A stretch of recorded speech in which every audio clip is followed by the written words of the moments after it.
సాయి బంధువులందరికీ నా యొక్క హృదయపూర్వక నమస్కారాలు. సాయి గురించి మీకు మరికొన్ని విషయాలు తెలియాలని షిరిడి సాయి అనుగ్రహ రహస్యం అనే ఈ నిత్యపారాయణ గ్రంథాన్ని ఆ బాబా కృపతో పఠిస్తున్నాను. బాబా గ్రంథాలు చదవలేని వారు, చదవడానికి వీల్లేని వారి కోసం ఈ చిన్ని ప్రయత్నం. ఆ సద్గురు గొప్పతనాన్ని, కలియుగ దైవమైన సాయిని గురించి అందరూ తెలుసుకోవాలని ఈ ప్రయత్నాన్ని ప్రారంభిస్తున్నాను. ఇది విన్న వారందరికీ ఆ బాబా మీలోనే, మీ తోడుగా, మీ నీడగా ఉండాలని మనస్ఫూర్తిగా కోరుకుంటున్నాను. ఈ ప్రయత్నాన్ని ఆదరిస్తారని, సాయి బంధువులందరిలో నన్ను కూడా చేర్చుకుంటారని ఆశిస్తున్నాను. ఇక అధ్యాయంలోకి వెళ్దాం. ఓం షిరిడి సాయి పరమ గురుభ్యో నమః. అధ్యాయం 7. అనుగ్రహం ఊరికే అడిగితే ఇచ్చేది కాదు, అర్హత, తపన ఉంటే అడగకనే ప్రసాదించేది. సాయి అనుగ్రహం అందరిపై సమానంగా సదా ఉంది. ఎవరు అర్హతను కలిగి ఉన్నారో వారికి అది అనుభూతం అవుతుంది. ఈ అర్హత ఏమంటే నీవు సాయిని అనన్యంగా, హృదయపూర్వకంగా ప్రేమించడమే. ఈ ప్రపంచంలో ఏ సంబంధమైనా అది పరస్పర అర్హతలపై ఆధారపడి ఉంటుంది. భోజనం చేయాలంటే నీవు హోటల్ యజమానిని అడగాల్సిన పని లేదు. నీవు 20 రూపాయలు ఇచ్చే అర్హత కలిగి ఉంటే చాలు, మహారాజులాగా భోజనం చేయవచ్చు. సినిమా చూడాలంటే థియేటర్ యజమానిని అడగవలసిన పని లేదు. టికెట్కు సరిపడే డబ్బు ఉంటే చాలు, అతడే నిన్ను పిలిచి లోపలికి ఆహ్వానిస్తాడు. కావలసింది బిచ్చగాడిలా అడగడం కాదు, కావలసిన దాన్ని పొందడానికి అర్హత కలిగి ఉండడం. మూఢులు సుఖమును కోరుతారే గాని ఆ సుఖం ఏ విధంగా కలుగుతుందో ఆ అర్హతను సంపాదించుకోరని తెలిసినది. అదేవిధంగా నీవు సాయికి ఒక దండం పెట్టి, ఒక బిల్లం ముక్క ప్రసాదంగా పెట్టి, సాయి నాకు మోక్షం ప్రసాదించు, పరమశాంతిని కలిగించు, ధ్యానంలో దివ్య అనుభవాలు కలిగించు, ఆత్మసాక్షాత్కారం కలిగించు అని బిచ్చగాడిలా అడగరాదు. సాయి అవి ప్రసాదించాలంటే నీవు ఏం సమర్పించాలో, ఏ అర్హత కలిగి ఉండాలో ముందు తెలుసుకోవాలి. పిమ్మట అర్హత కోసం ప్రయత్నించాలి, తీవ్రంగా సాధన చేయాలి.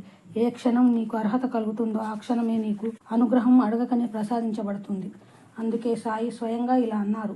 తీసుకో తీసుకో అంటాడు మా సర్కారు, కానీ అందరూ నా వద్దకు వస్తారు, ఇవ్వు ఇవ్వు అని అడుగుతారు. నేను చెప్పే బోధన ఎవరూ వినిపించుకోరు. ఎవరికి జ్ఞానం అక్కర్లేదు. మా సర్కారు కోశాగారం జ్ఞానంతో నిండిపోతున్నది.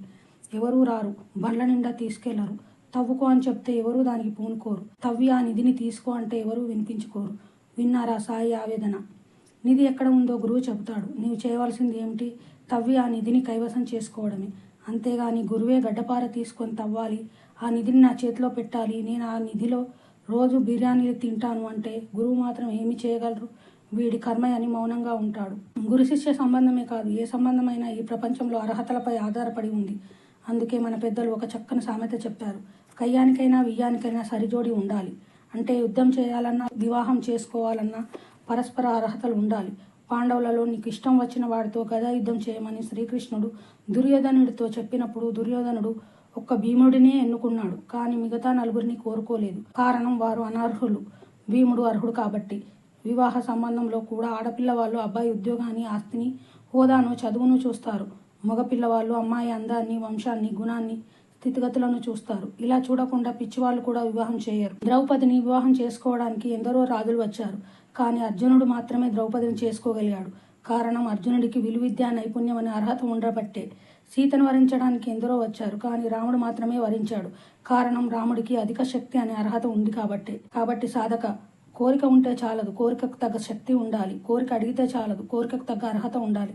దాసగను విఠల సాక్షాత్కారం ప్రసాదించమని సాయిని కోరినప్పుడు సాయి దానికి గాఢమైన భక్తి అనే అర్హత నీకు ఉన్నప్పుడే అది సాధ్యమని పలికాడు. అర్హత నీకు ఉన్నప్పుడు నీ కోరిక కోరకపోయినా సాయి ప్రసాదిస్తాడు. అర్హత నీకు లేనప్పుడు నీవు ఎన్నిసార్లు సాయిని కోరినా సాయి స్పందించడు. సాయే కాదు, ఏ లౌకికమైన వ్యక్తి కూడా స్పందించడు, తీర్చడు. ఉదాహరణకు నీవు ఒక గొప్ప ధనవంతుడవు. నీకు 5 సంవత్సరాల కుమారుడు నిన్ను ఒక కోరిక కోరాడు. తండ్రి, నాకు హీరో హోండా కొనమని. నీవు కొనకుండా ఒక బొమ్మను కొని ఇస్తావు. ఎందుకు నీవు ఆ విధంగా చేశావు? నీ కొడుకు పట్ల నీకు ప్రేమ లేదా? ఉంది, చాలా ఉంది. హీరో హోండా కాదు, మారుతి కారు కూడా కొని ఇచ్చే ప్రేమ, శక్తి నీకు ఉన్నాయి. కానీ వాడికి అర్హత లేదు కాబట్టి అతని కోరికకు నీవు స్పందించవు, తీర్చవు. కాబట్టి నీవు కోరిందల్లా సాయి ఇప్పుడు నీకు ఏమి కావాలో అది ఇవ్వడానికి నేను సదా సిద్ధంగా ఉన్నాను, కానీ ఇచ్చే ముందు నీ అర్హతను చూస్తాను అని పలికారు. కాబట్టి సాయిని ఊరికే ఏదీ కోరవద్దు, అర్హత కోసం కృషి చేయి. కోరికలు, ఆశయాలు కలిగి ఉండడం మంచిదే, కానీ వాటికి తగిన అర్హత సాధకుడు సంపాదించుకోవాలి, తీవ్రంగా కృషి చేయాలి. ఈ విషయాన్ని వశిష్ఠ మహర్షి శాంతియే పరమ శ్రేయస్సని గ్రహించు, ఆ శాంతిని పొందుటకు కృషి చేయమని శ్రీరాముడితో తెలిపారు. ఒక ఇంజనీర్ కావాలన్న కోరిక ఉంటే చాలదు. నీ సొంత బంధువు పెద్ద ఫ్యాక్టరీ పెట్టాడని ఇంజనీర్గా చేర్చుకోమంటే చేర్చుకోడు. నీకు 4 సంవత్సరాలు చదివి డిగ్రీ సంపాదిస్తే అప్పుడు అడుగకనే నీ బంధువు ఫ్యాక్టరీలో ఇంజనీర్గా చేర్చుకుంటాడు. ఆ విధంగా సాయి అనుగ్రహం కూడా. నా దగ్గరకు చాలామంది శక్తిపాత గ్రంథం చదివి, స్వామి నాకు శక్తిపాతం చేయమంటారు, సమాధి స్థితిని కల్పించమంటారు, నిన్నే గురువని నమ్ముకున్నామంటారు. కానీ అడిగే ముందు శక్తిపాతం తీసుకోవడానికి నేను అర్హుడనా కాదా అని విచారించరు. నోరు ఉంది కదా అని అడుగుతారు. చేయకపోతే కోపపడి అడ్రస్ లేకుండా పోతారు. మరికొంతమంది సేవ చేస్తే గాని స్వామి శక్తిపాతం చేయరని సేవించడం మొదలు పెడతారు. కొంతకాలం అయిన తర్వాత మేమంతా పనికిమాలిన వాళ్ళమా, అపవిత్రులమా, మాకు సేవ చేయడం లేదని అపార్థం చేసుకుంటారే గాని అర్హత ఉంటే సాయి ఆదేశిస్తారని అడగకని శక్తిపాతం చేస్తారని అవగతం చేసుకోరు. అందుకే సాయి ఇలా అన్నారు: తీవ్రమైన అభ్యాసం చేస్తూ శ్రమించాలి. నీ ఎముకలు కూడా కరిగిపోయేంతగా సాధన చేయాలి, పరితపించాలి. అప్పుడే నీపై గురు అనుగ్రహం కలుగుతుంది.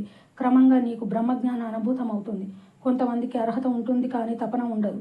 ఈ రెండు ఉన్నప్పుడే గురు అనుగ్రహం వర్తిస్తుంది. 10 సంవత్సరాల నీ కుమారుడు వివాహం చేయమంటే చేస్తావా? చేయవు. కారణం వాడికి వయస్సు అనే అర్హత లేకపోవడమే.